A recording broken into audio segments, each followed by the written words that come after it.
अस्सलाम वालेकुम वरहमतुल्लाहि वबरकातुहू। डियर स्टूडेंट्स, आप सबको मालूम है चल रहा है एक्सेल का सीरीज़ हमें चल रही है। तो आज हमारा एपिसोड 5 है। तो इस एपिसोड में आज हम पढ़ने जा रहे हैं how to create salary sheet. Employees की सैलरी शीट हम कैसे बना सकते हैं एक्सेल में। तो इसके बहुत से तरीके, एक तरीका मैं आपको यहाँ पर इस वक्त दिखा रहा हूँ। Name, salary, T A means travel allowances. DA means dearness allowances. ये कुछ अलाउंसेस होते हैं एम्प्लॉयज़ को, ये मिल जाते हैं। ट्रैवल मीन्स एक जगह से दूसरी जगह के, महंगाई जिसको हम कहते हैं डियरनेस अलाउंसेस।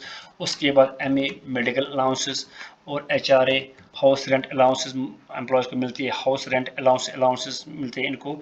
उसके बाद आप तो इसके आप बहुत सारे ऐड कर सकते हो, बहुत से अलाउंसेस या कम भी कर सकते हो। तो यहाँ पर टोटल आ गया।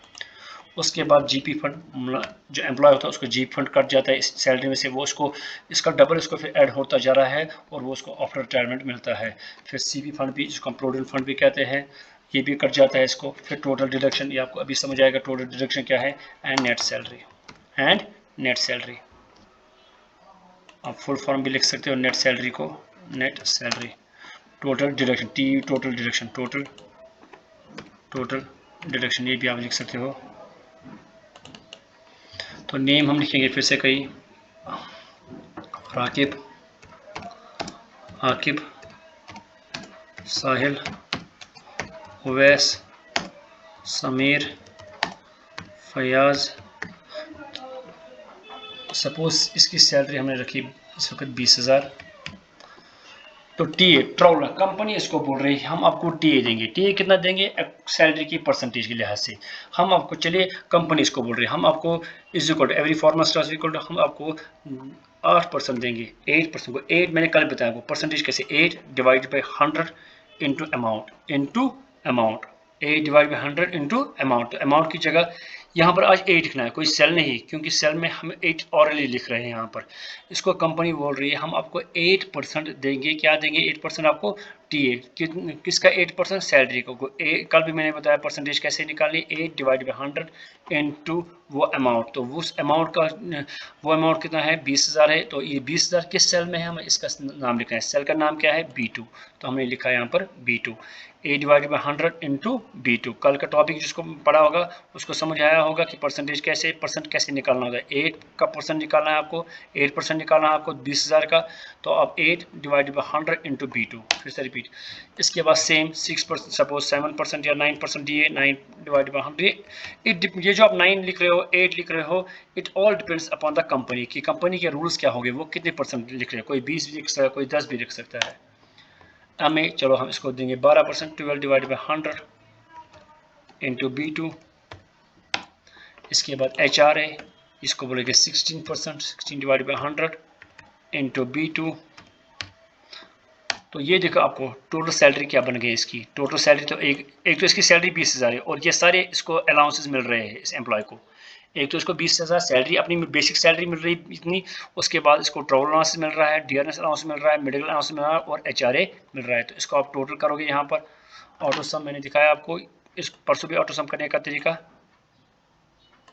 ये ऑटो सम।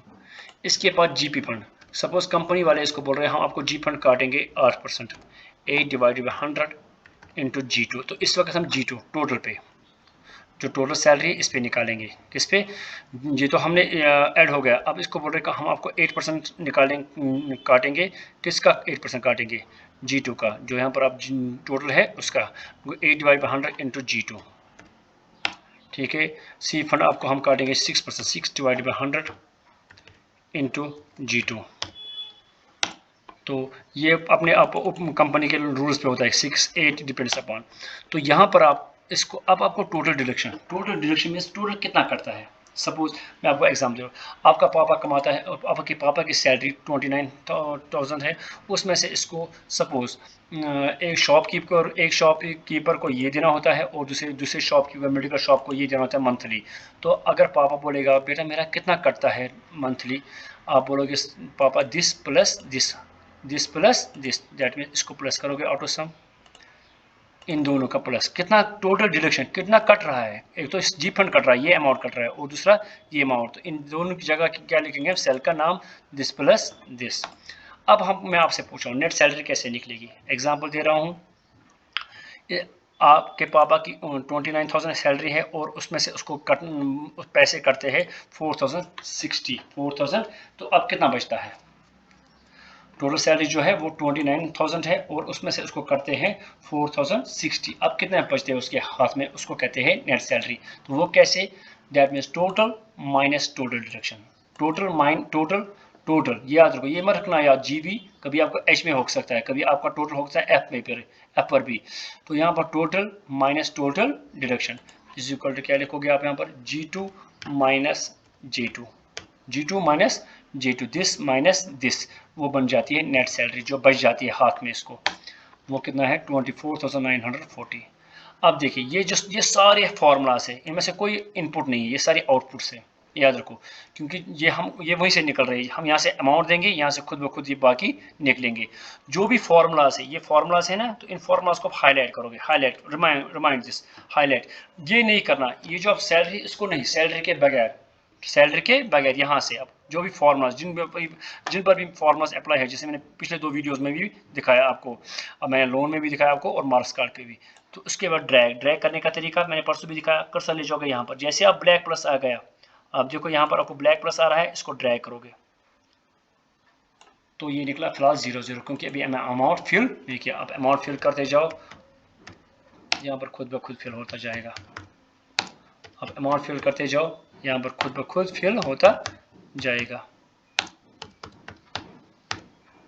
देखिए, तो होप आप सबको समझ आया होगा कि आज हमने जो पढ़ा है वो हमने पढ़ा सैलरी स्टेटमेंट। तो कैसे हम सैलरी बनाते हैं, उसमें हम जो अलाउंसेस कैसे ऐड करते हैं और डिडक्शन कैसे करते हैं और नेट सैलरी हमारी क्या बन जाती है। तो होप कि आप सबको समझ आया होगा ये। और जिसको कोई कन्फ्यूजन रहा होगा, पहले 2 वीडियोस देखेंगे, पहले जो पुराने वीडियोस है एक्सेल के हमारे 2-4 वीडियोस, उनको पहले देखेंगे, फिर उसको ये खुद ब खुद समझ में आ जाएगा। बीच में जो देखेगा उसको थोड़ी सी डिफ़िकल्टी तो हो जाएगी, इसलिए बेटर है पुराने वीडियो जिनको मिस हुआ है पुराने वीडियोस वो करेंगे, वो देखेंगे, उसके बाद इस वीडियो को देखेंगे। और उसके बाद भी अगर मेरे स्टूडेंट्स को कन्फ्यूजन होगा वो मुझे यहाँ पर आ सकते हैं, और एक्स स्टूडेंट्स भी कॉल कर सकते हैं। कन्फ्यूजन अगर एक्स स्टूडेंट्स को किसी जगह, वो मुझे कॉल कर सकते हैं। और करंट स्टूडेंट्स जो है वो इंस्टीट्यूट में आते ही रहते हैं, तो वहाँ पर उनको वो रिपीट हो जाएगा ये। और अगर फिर भी उसके कन्फ्यूजन, तो वो मुझे फिर से बताएंगे सर हमें यहाँ पर कन्फ्यूजन रहा। तो होप आप सब को ये समझ आया होगा। और अगर आपको पसंद आ रहा है मेरे वीडियोस, तो प्लीज़ सब्सक्राइब कीजिए मेरी चैनल बेल आइकन के साथ। बेल आइकन की वजह से आपको नोटिफिकेशन मिलेगी मेरे वीडियोस आने की। तो इंशाल्लाह आप इसको सब्सक्राइब करोगे और लाइक करोगे और शेयर करोगे।